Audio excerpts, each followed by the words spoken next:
सारी औरतें खंडहर में रह रही है।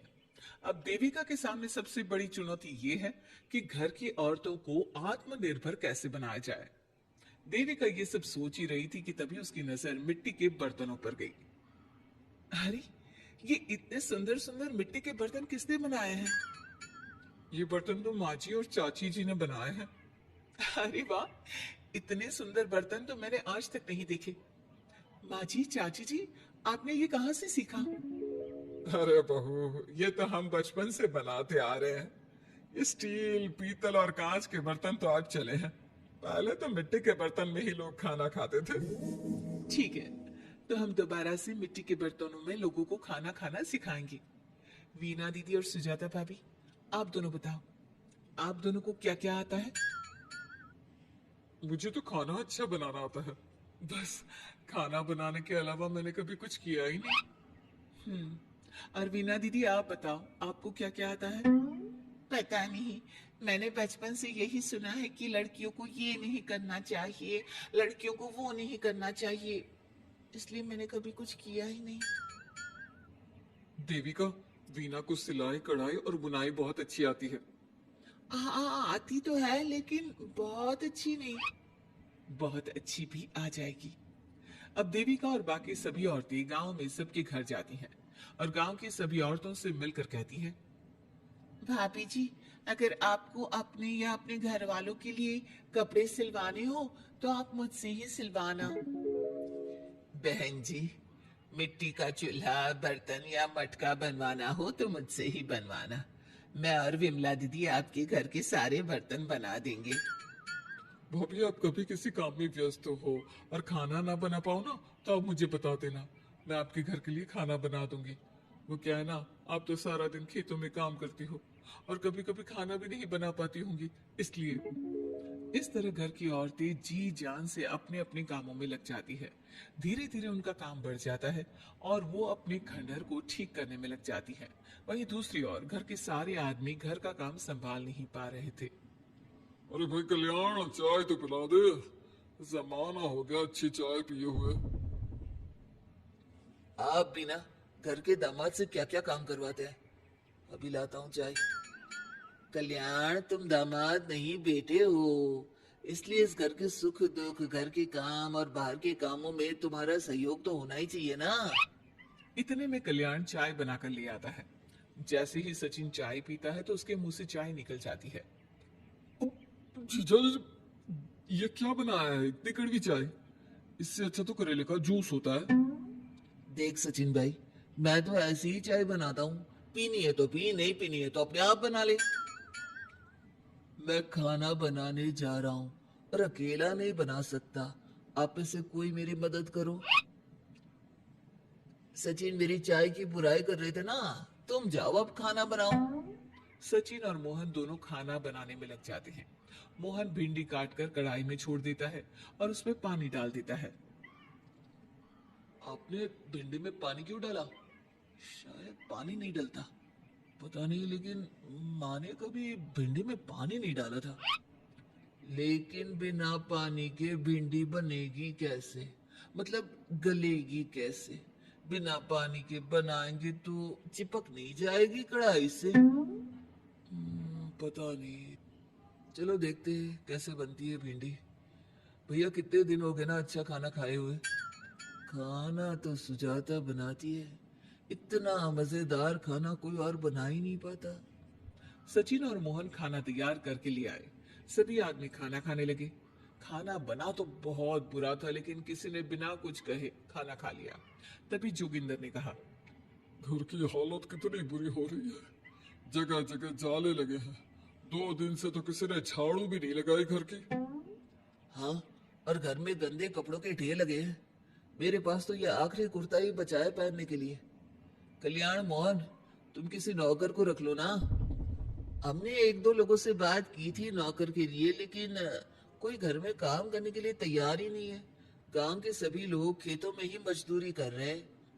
घर के सभी आदमी घर के काम में लगे रहते हैं, तो वो अपने खेतों पर भी ध्यान नहीं दे पाते और उन्हें हर महीने आर्थिक रूप से नुकसान उठाना पड़ता है। धीरे धीरे उनके घर की हालत खराब होने लगती है। एक दिन कल्याण सबसे कहता है, घर को तो औरत ही संभाल सकती है, हमारे बस का नहीं है घर संभालना। हमें किसी तरह से उस सब को वापस इस घर में लाना ही होगा। अरे कल्याण बेटा, पंचायत का फैसला था कि औरतें हमसे माफी मांगे, लेकिन उन्होंने माफी नहीं मांगी। अब हम उन्हें बुलाने गए तो उल्टा हमें ही अपनी अपनी पत्नियों से माफी मांगनी पड़ेगी। हमें कोई ऐसा रास्ता निकालना होगा कि वो मजबूर हो जाए हमारे पास आने के लिए। बापू, उन सभी ने अपने अपने काम शुरू कर दिए हैं। क्यों ना हम सबके काम में नुकसान कर दे, इससे वो मजबूर हो जाएंगे हमारे पास आने के लिए। भैया, ये कैसी बात कर रहे हो? इससे वो मजबूर नहीं होंगी बल्कि और भी ज्यादा गुस्सा हो जाएंगी। मैं तो बोल रहा हूँ शराफत से जाकर माफी मांग लेते हैं। मुझे यकीन है कोई माफ करे ना करे, माँ तो जरूर हमें माफ कर देंगी। नहीं सचिन, अगर हमने माफी मांगी तो ये सारी औरतें हमारे सर पर चढ़कर नाचेंगी। हमें इनके सामने छोटा नहीं होना है। मोहन, कल्याण, तुम दोनों आज से ही काम शुरू कर दो। बस फिर क्या था, घर के सभी आदमी लग गए काम पर। मोहन और कल्याण रात को खंडहर में पहुंचे और उन्होंने सारे मिट्टी के बर्तन तोड़ दिए। उसके बाद वीना ने जो कपड़े तैयार करके रखे थे वो सारे कपड़े उन्होंने फाड़ दिए। सुबह जब घर की औरतों ने ये सब देखा तो परेशान हो गई। अरे, ये सारे बर्तन किसने तोड़ दिए? माँ, किसी ने मेरे सिले हुए कपड़े ही फाड़ दिए। ये हरकत कौन कर सकता है? और कौन करेगा भाभी, ये सब उन आदमियों की हरकत है।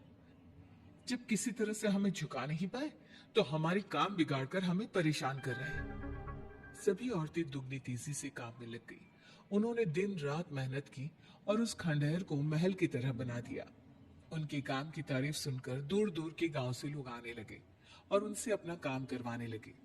एक दिन सभी औरतें बैठकर खाना खा रही थी, तभी विमला ने देविका से कहा, देविका, हम कभी सोच भी नहीं सकते थे कि हम अपनी मेहनत से अपने लिए इतना बड़ा और इतना अच्छा घर बना लेंगे। देविका बहू, आज हमें इस बात का एहसास हो रहा है कि हम तो सिर्फ सांस ले रहे थे, जीना तो हमें तुमने सिखाया है।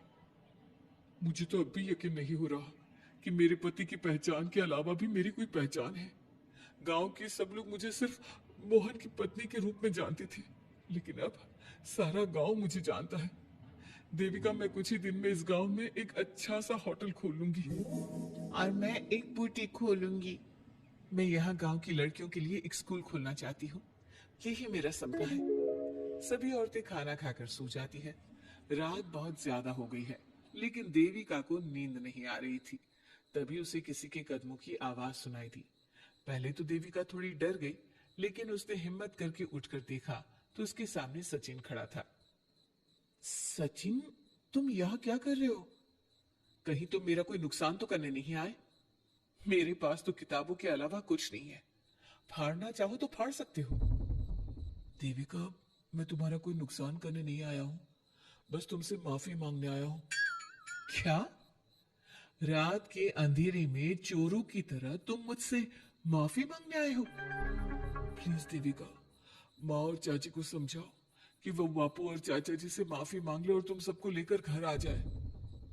सचिन, तुम भी तो अपने बापू और चाचा को अपने साथ ला सकते थे ना, और माँ और चाची से माफी मंगवा सकते थे ना। प्लीज देविका, मुझे माफ कर दो और घर चलो। कैसे माफ कर दो सचिन? तुमने मुझे मारने के लिए छोड़ दिया। अगर माँ और चाची हिम्मत करके मुझे अस्पताल ना ले जाती तो आज मैं और मेरा बच्चा जिंदा ना होते। ना तुम मुझे अस्पताल में देखने आए और ना ही अस्पताल से आने के बाद मेरा हाल चाल पूछा।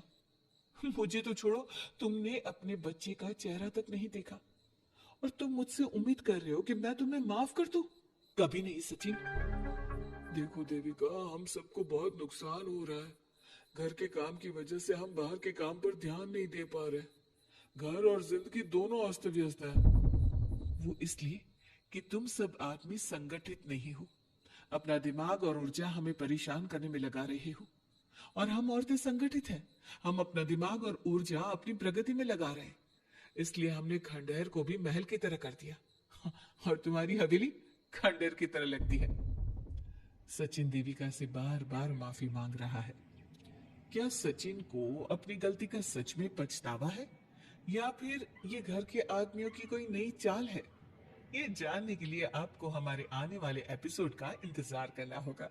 और हाँ, कमेंट करके हमें ये भी जरूर बताइए कि क्या देविका को सचिन को माफ कर देना चाहिए? क्या उसे सब कुछ भूलकर सचिन के साथ अपना घर बसाना चाहिए, या फिर सचिन को भूल जाना चाहिए?